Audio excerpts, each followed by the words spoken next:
And finally, after so many attempts to invite him, napagbigyan din tayo today, let us all welcome the Chairman of Senate Committee on Local Government and Committee on Urban Planning, Housing and Resettlement, Senator Bongbong Marcos. So sir, as a first-termer senator, with what you experienced dito sa approval ng sin tax bill, are you disappointed? O ano pong comment niyo? Well, siyempre disappointed ako dahil sa aking pananaw, makakasira itong sin tax bill. Kagaya nung napaliwanag ko, nung nag-manifest ako, sa aking paniwala, hindi mababawasan ng pagsigarilyo, hindi mababawasan ng pag-inom, hindi makukolekta ang incremental tax revenue na kanilang sinasabi, magkakaroon pa ng smuggling. Kaya sa aking palagay, it's not hindi natin makukuha yung ating revenues, hindi rin natin makukuha yung pagbawas sa pag-inom, pagbawas sa pagsigarilyo. Ang mangyayari lamang ay wawasakin lamang yung local. Kung titignan ninyo na mabuti, tinataasan natin ng husto yung buwis sa sigarilyo at saka sa alcohol, especially distilled, no? Yung beer hindi masyadong naapektuhan. Pero sa tobacco at saka sa distilled spirits, ay tinataasan natin ng para kumita nga. Pero ang imported, walang binabayad na tax. Binabayad lang nila customs duties. So, very preferential ito sa imports. Tataka naman ako, bakit naman natin ginagawa yun? Bakit natin pinapayaman ang mga tigalabas on the backs and on the sacrifices of our local manufacturers? Kahit sa lahat ng paliwanag na narinig ko sa Department of Finance, sa BIR, hindi ko talaga, at saka sa pag-unawa ko sa industriya, dahil sinasabi na, nag-aral ka ng gusto. Ang katotohanan, nag-aaral ako nito, 14 anyos na eh. Dahil I was governor for 9 years, I was congressman before that, I was congressman of Ilocos Norte after the 9 years. And in all that time, siyempre, heavily involved ka sa tobacco manufacturer, sa tobacco industry, dahil isa sa pinaka-profitable yan na crop para sa amin. So, naunawaan ko yung industriya. I really believe that I have a good understanding of the industry. And ganun sa akin talagang tingin, tapat na pagtingin ay talagang hindi makakatulong ito. Hindi lamang sa hindi natin makukuha yung sinasabi nilang karagdagang buwis, ang mangyayari pa, sisirain natin yung industriya, yung nakukolekta na ngayon na buwis dun sa industriya ay babawas pa. So talagang counterproductive in my view. I really hope I'm wrong. This is one of those instances na sana talagang maling-mali ako para hindi naman matamaan yung mga farmers, yung mga producers, manufacturers, pati yung mga retailers. But to the best of my ability, my analysis tells me that it is not going to be as we hope. It will destroy the industry, we will not collect the revenues, and criminality in the form of smuggling will increase.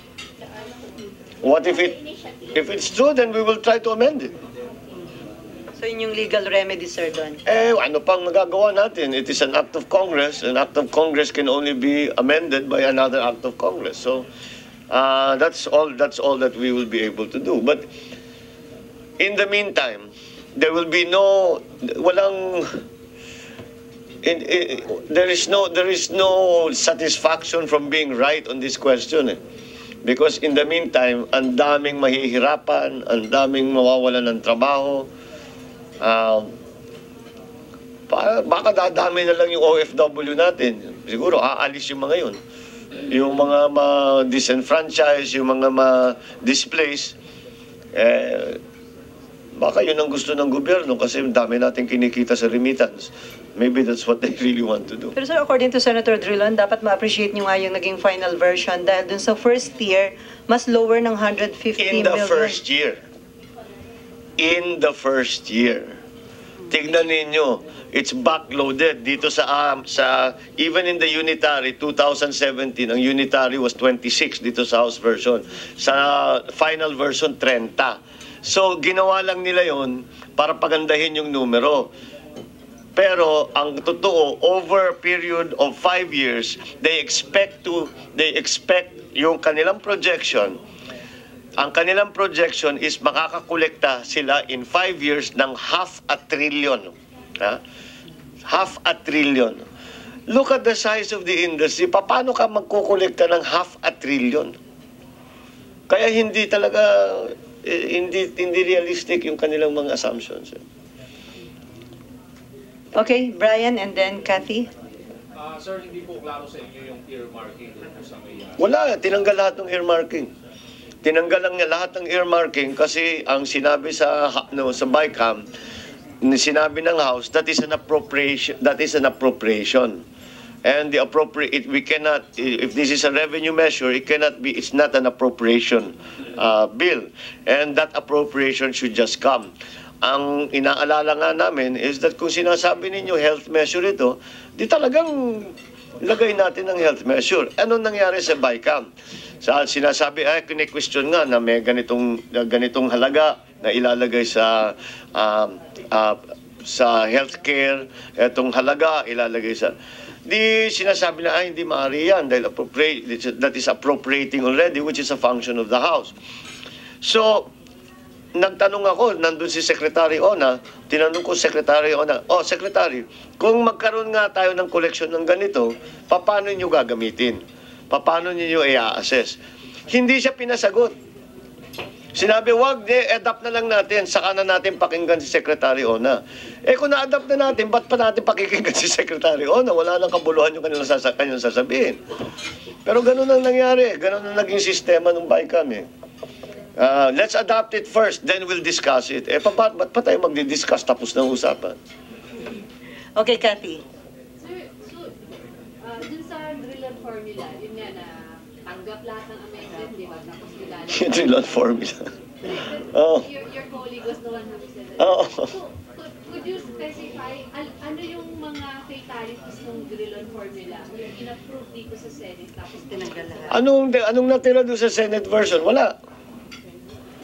Walang na yung unitary rate, pati yung revenue, pati yung burden sharing. Lahat ng pinag-uusapan natin dito nung pinag-usapan namin dito sa Senado, nawala. Nawala lahat. So essentially ang naging template was the House version. Favoring the alcohol industry, sir? Favoring the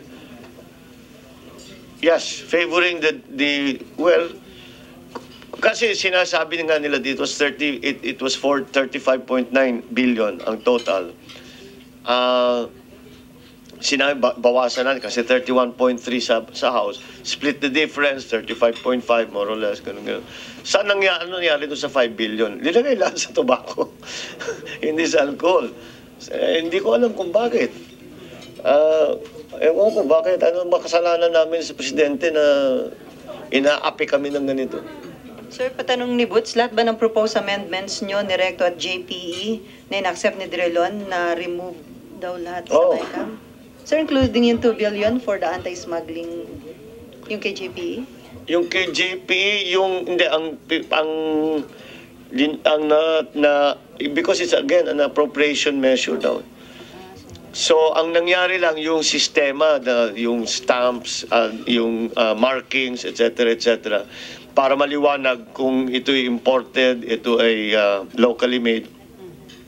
But again, ang gagawin, in fact, narinig ko sa isang tobacco manufacturer, sabi niya, isasara na lang namin yung planta namin dito, bubuksan namin sa labas, bibili namin yung tobacco sa Pilipinas, gagawin namin sigarilyo, tapos ibebenta namin as an imported cigarette. Hindi smuggling. Legal yun. Because hindi sila magbabayad ng ganung klaseng tax. Because, let us say this over and over again, for distilled spirits and for tobacco, all imported goods are not taxed. They do not, all the specific taxes, all the ad valorem taxes that we apply to distilled spirits and to tobacco do not apply to imported products. Ang binabayad lang nila customs duties. So, yung threat lang nila, ang gagawin talaga nila magsasara sila? Hindi, negosyante yun. Nag-iisip sila kung paano sila makarecover. Eh kung pipilitin nila, sabi nila, hindi na kami kikita rito. Eh iniisip lang naman nila kung paano kumita. So, yun ang mga kanilang one of their options.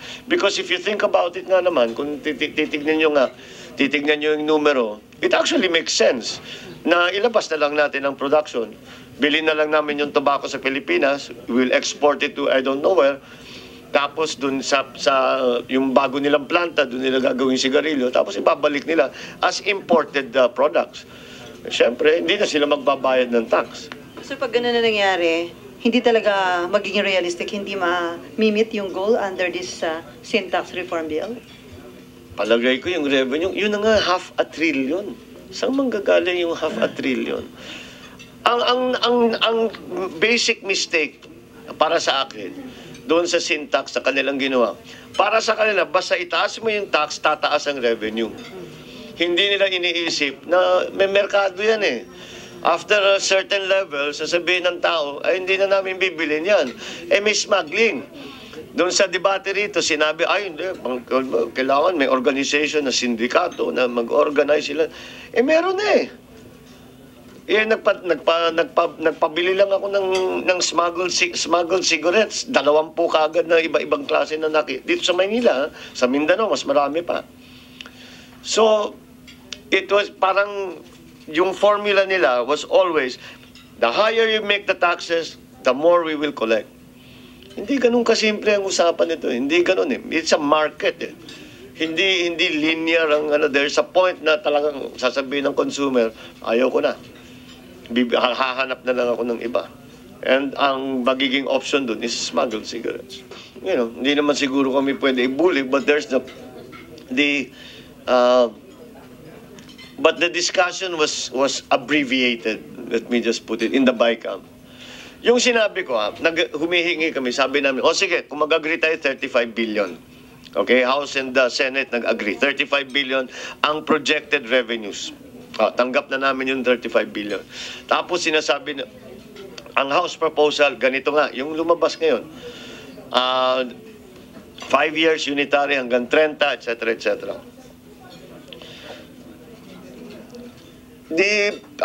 Yung working group, yung mga technicians sa BIR, sa Department of Finance, sige, pakita nyo sa amin yung projection. So hinihingi namin, sabi ko, sige, kung ganyan, ano pa ba yung mga ibang option? Ano pa yung mga ibang option na 35 pa rin ang kikitain ng gobyerno? Hindi, huwag na natin pag-usapan yun. Ito lang ang pag-uusapan natin. Take it or leave it na nga ang naging sitwasyon. Ang reasoning nila is that irrelevant na yon dahil in the first year, ang pinopropose ka ng Senate version, mas malaki ang magiging buwis kesa sa pinopropose nila. Which is parang sanay naman ako sa numero eh. Alam ko naman, sige, binawasan nila ng kaunti lang sa first year. I think the savings was 300 million, no? Not significant. Pero kinarga nila doon sa following years. So mas malaki pa rin overall. And their estimate, again, I mean, let's just be sensible about this. Let's keep it simple. 500 billion is their expected revenue over the next 5 years. How can an industry the size of the tobacco industry and the size of the distilled alcohol industry and the beer, paano saan mo kukunin yung 500 billion? Hindi ganun kalaki ang industriyang yan.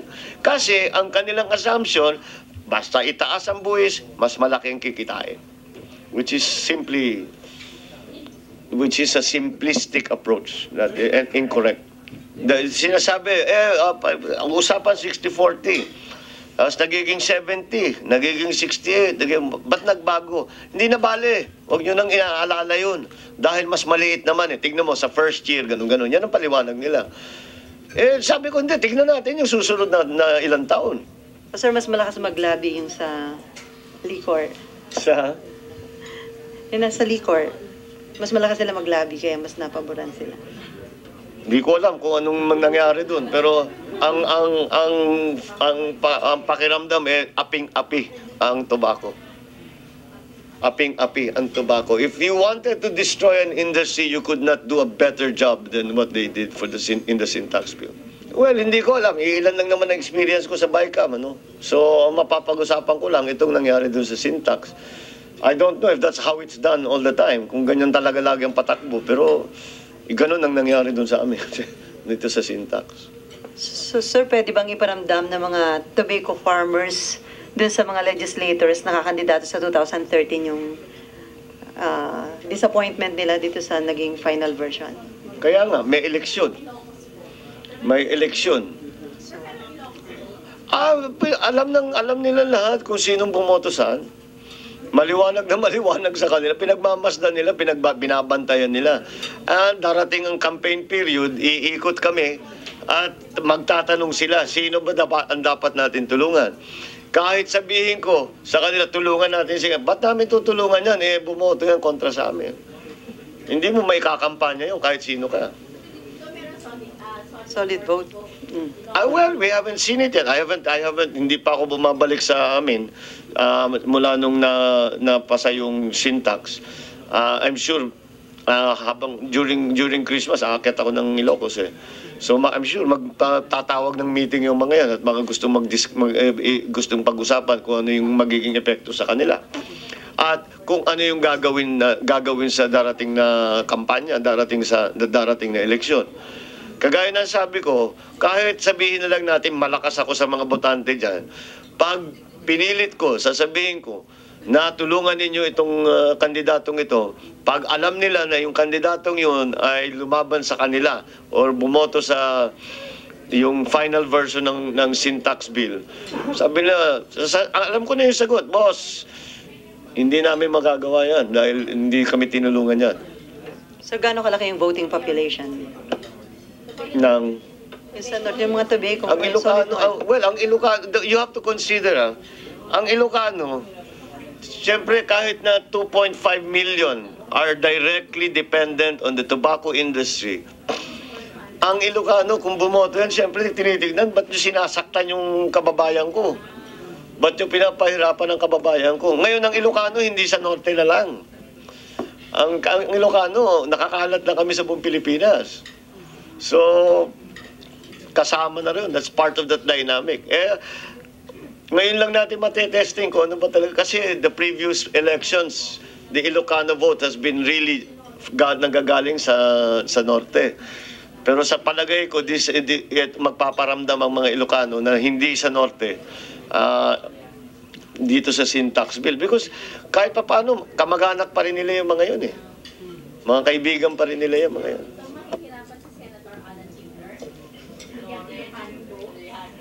O hindi sila doon sa BICAM. Absent sila sa voting. Absent sila pareho. Oo, si Trillanes at saka si... Pero alam naman ninyo, pagdating sa senador, ang local, tumatawid talaga ng party line yan eh. At saka ang determination sinong nililista natin sa sample ballot natin. Usually, ang governor, magbibigay ng sample ballot yan, hindi puno sa senador. Magbibigay sa, at the most, 6, 7.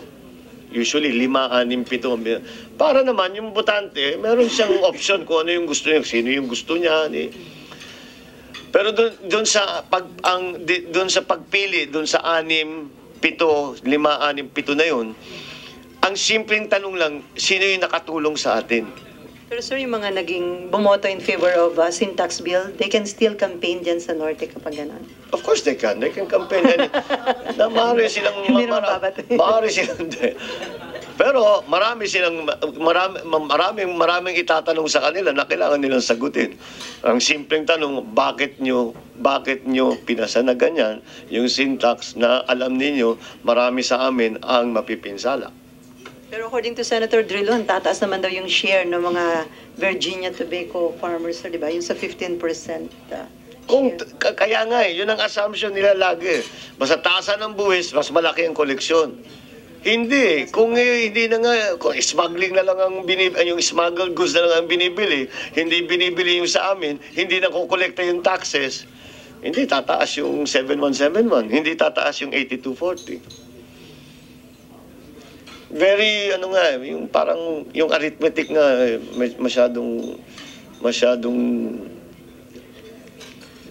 masyadong pabor dun sa kanilang ginugusto. Sir, di ba sa BICAM, konti lang kayo ng mga taga-North? Yung mga member ng BICAM panel? Well, ako, sa Senate side, si Congressman Singson Sa House? sa House, yun lang. Kaya sa botohan, lagi kayong talo, sir. Outnumbered. Yung mga ibang congressman, sumusubok. Na tumulong nga, nakikita naman si Congressman Danny Suarez was very supportive. Even Congressman Fontebella and Villafuerte were trying, pero nung bandang huli, wala, bumigay din. Okay, any related question sa syntax? Jam? Norman? Okay. So sir, kailan inaasahan na may tatransmit na yung syntax bill sa Palace? Well, third reading was Tuesday. So, 15 days. And then dadali na siguro sa palasyo. So effective na po yan by January? No, the effectivity was moved back to after the election. Ganun ba, sir? Well, there's still a question. hindi maliwanag kung ano ba yung magiging effectivity. So sir, ano yun? Para wag maapektuhan yung mga bumoto in favor of syntax bill? Well, it's all hypothetical now. Nandyan na ngayon yan. It's going to be effective upon signing, and that will be probably before the end of the year. I'm sure yung mga, lalo na yung mga manufacturers, palagay ko tinitignan nila kung merong ganung possibility. Hindi pa namin napag-usapan anything about that, but we will definitely be studying to see kung meron talagang flaws doon sa present version, and that might be questioned as unconstitutional. So basis na po yun para ireklamo sa Supreme Court o dapat may unconstitutional issue? Yeah, well, if it's Supreme Court, because Supreme Court decides on only constitutional issues. So if you can elevate the question to a constitutional issue, then dadalhin sa Supreme Court yan.